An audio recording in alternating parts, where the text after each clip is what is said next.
School will be in session for hundreds of elementary school students, thousands really, who will be stepping inside a school for the very first time since March. The next phase of in-person learning will get underway today for students in K through 8th grade.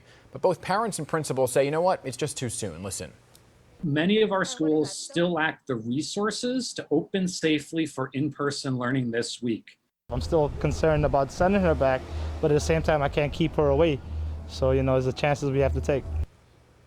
Joining me right now is the man with the plan, School's Chancellor Richard Carranza. So good morning to you, Chancellor. Thanks for joining us again on this important day. Thanks, Dan. So you heard the sound bites right there from a principal and a parent.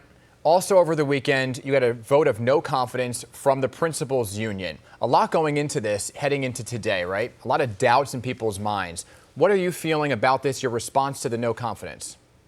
Well, we worked very closely with the principals union all summer long since last March. We've had 2 work sessions since this weekend.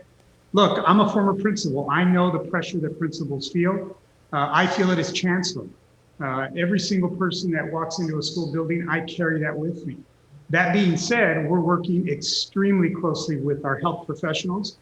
We are in a position in New York City because of the suppression of the community spread that we can even consider in-person learning. We've also heard from many parents that have said, my child needs in-person learning as long as it's safe to do so. So with all of those conditions met, today is a good day because children and parents that have chosen that option will have the ability to have that experience. It is a good day. Again, we're going to make sure that it's going to be a safe experience for all. It is a good day, but there is a lot of controversy around it. All eyes on the Department of Education. We know this. Governor Cuomo says he's watching the situation closely now. Public Advocate Jumaane Williams calling on the state to step in and force remote learning. We saw the number for remote learning actually go up from 26% when it first went online to 48%. So are you concerned now that maybe things aren't going the way you wanted and the state may take over New York City schools? Well, you can't ask for flexibility and choices and then bemoan the fact that you have flexibility and choices. So families have choices, and there are families that have chosen fully remote. Totally respect that. But there are also 48% of our families that have chosen an in-person learning experience as well. They have a right to that as well, as long as it's safe, as long as it's secure. And I can tell you, we're working very closely with all of our stakeholders, especially our labor unions, not only teachers union and the principals union, but all of our unions, to make sure that they understand and see that there are PPE, there are safety protocols, there's testing and tracing.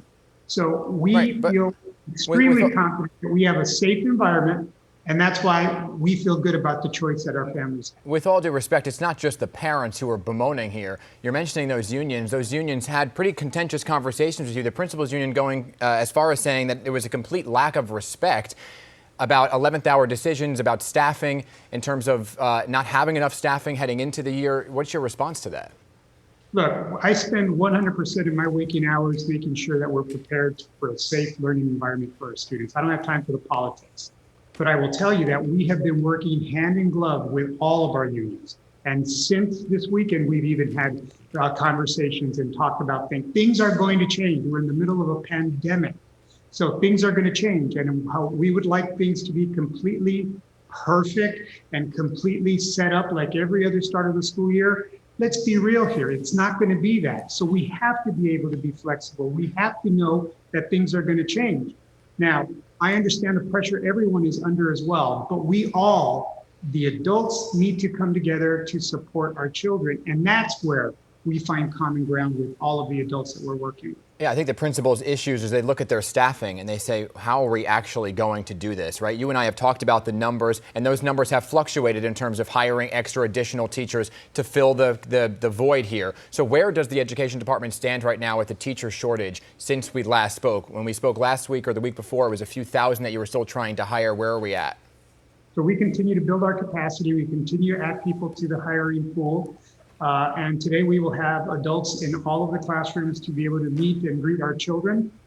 There will be no classes that will go unstaffed, but we continue to build our teacher pool because we understand that that's going to continue to build as we go forward.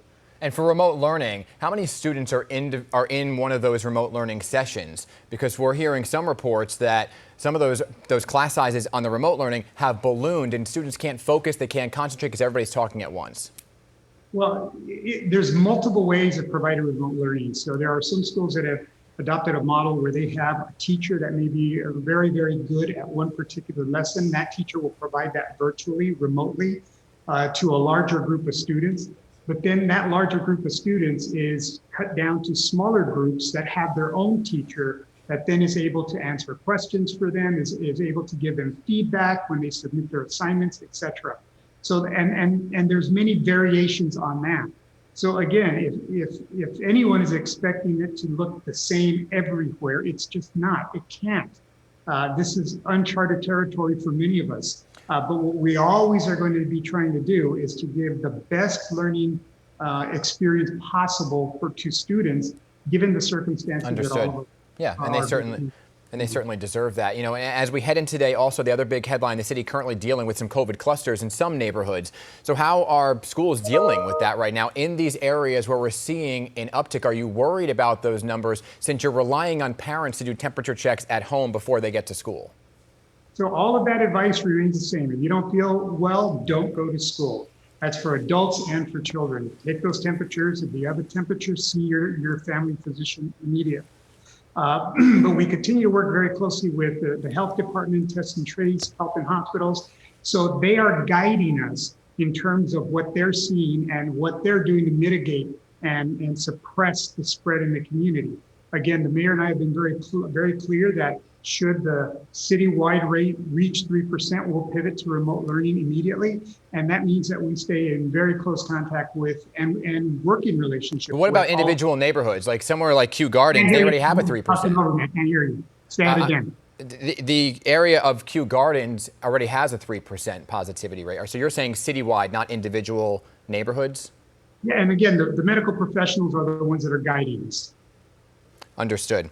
Okay, so we'll wait and see what exactly happens there because there is a lot of area of concern there within those clusters here. Hey, I just want to say hats off to all the teachers who are heading back into the classroom today. It is not an easy task. Are you still on set for your deadline of next week with the other openings for high school level? Actually, it'll be this Thursday. So this Thursday, excuse me, October 1st, yes. We're on schedule to do that as well. All right, Chancellor, I thank you. I know you have a busy day ahead of you. Thank you for always making the time here to talk about this important topic for everybody involved, parents, students, teachers, your staff as well. Appreciate the time. Good luck today. Thanks, Dan. And I do like your cologne. Thank you. Thank you very much.